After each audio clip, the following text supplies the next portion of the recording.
শুভ পঞ্চমী সকলকে, welcome back to my channel. সন্ধ্যেবেলা থেকে ব্লগটা শুরু করলাম। তো এতদিন আমি ছোট ছোট শর্ট পোস্ট করছিলাম, তো এবার ভাবলাম একটুখানি ছোট করে একটা ব্লগ বানাই। তো সন্ধ্যেবেলা ভিডিওটা করলাম। দেখো আমার ব্যালকনি থেকে কলকাতার স্কাইল্যান্ডটা দেখা যাচ্ছে, আলো দিয়ে কীরকম চারদিকটা সাজানো হয়েছে। কিন্তু যতই সাজানো হোক, আমাদের মনে কিন্তু সেই একটা মন কেমন করে একটা ভাব সবসময় সবার মনেই রয়েছে, সেই আরজিকর কাণ্ডের জন্য। যে কারণে আমাদের এবারে পুজোর যে প্যান্ডেলটা হয়েছে, তাও সেই কোনো রকমে করতে হয় বলে করা, ঠাকুরও আনতে হয় বলে আনা। দেখো, অন্য সময় যখন ঠাকুর আসে কত লোকের ভিড় থাকে, সবাই থাকে, কিন্তু এবারে আর কেউই নেই। আমিও তখন ছিলাম না, আমি জানতাম না যে ঠাকুর আজকে কখন আসবে বা কারা আনতে যাচ্ছে। হঠাৎ করে আমাদের মাইগেটে মেসেজ পেলাম যে ঠাকুর আনছে। তখন আমি ছেলেকে নিয়ে টেবিল টেনিস ক্লাসে ছিলাম। তো ফিরে এসে দেখি তখন ঠাকুর প্রায় নিয়ে আসা হয়ে গেছে, সব ঠাকুরই চলে এসছে। তারপর ঠাকুরের বেদিতে ওকে তোলা হচ্ছিল তখন। তো আমি ভাবলাম তো তাহলে যখন চলেই এলাম, ঠাকুরের তখন তোলা হচ্ছে, তো একটুখানি ভিডিও করে তোমাদের দেখাই। এই হচ্ছে আমাদের প্যান্ডেল, আর এই হচ্ছে ঠাকুর। এবারে ঠাকুরের যেটা হয়েছে যে এই যে মুকুটগুলো যেটা, সেটা একদমই অন্যরকম হয়েছে। আর খুব গোল্ডেন কালারের যে ঠাকুরের মুকুট বা সাজ পোশাক যেটা করা হয়েছে, এই গয়নাগাটি আর কি, সেটা খুব ব্রাইট, যেটা কোনোবার এরকম এতটা ব্রাইট হয় না। তো যাই হোক, এবার ঠাকুর তোলা হচ্ছে এক এক করে।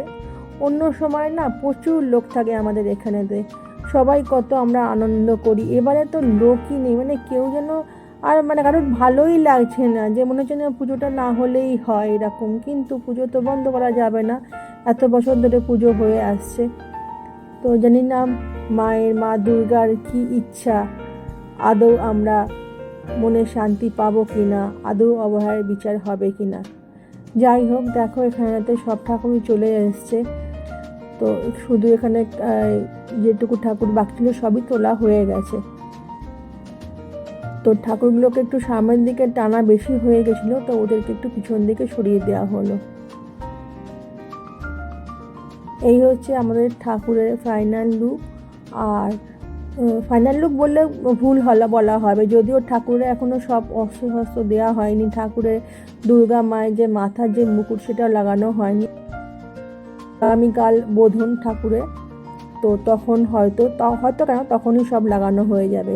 আর এই হচ্ছে প্যান্ডেলের ভিতরটা, সবই কোনো রকমের নমন করে করা হয়েছে। কিন্তু প্রতি বছর খুব ধুমধাম করে প্যান্ডেল, ঠাকুর, সব লোকজন হইচই করা হয়। এবারে যেন খুবই করতে হয় বলে দায় সেরা গোছের কাজ।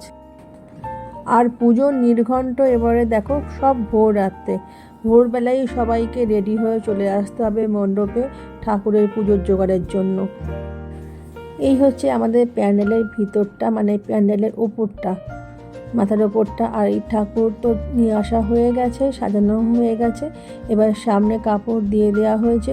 আগামীকাল ঠাকুর উদ্বোধন হবে, তখন তোমাদের আবার দেখাবো। এই হচ্ছে প্যান্ডেলের ভিতরটা। প্যান্ডেলের ভিতরটা খুবই ছোট্ট করা হয়েছে। বললাম না, নমো করে পুজো এবারে করতে হয় বলে পুজো, মাকে আনতে হবেই, সেই জন্যই মাকে আনা। প্রকৃতিও যেন আমাদের সঙ্গে তাল মিলিয়েছে। আকাশে সেই যে সাদা মেঘের ভেলা, শরৎকাল সেই যে রৌদ্রোজ্জ্বল দিন, সেইটাই নেই। সবসময় একটা মেঘলা গুমোটি ভাব, কীরকম একটা মন কেমন করা ওয়েদার, মানুষের মন তো এমনিতেই সত্যি খারাপ হয়ে আছে।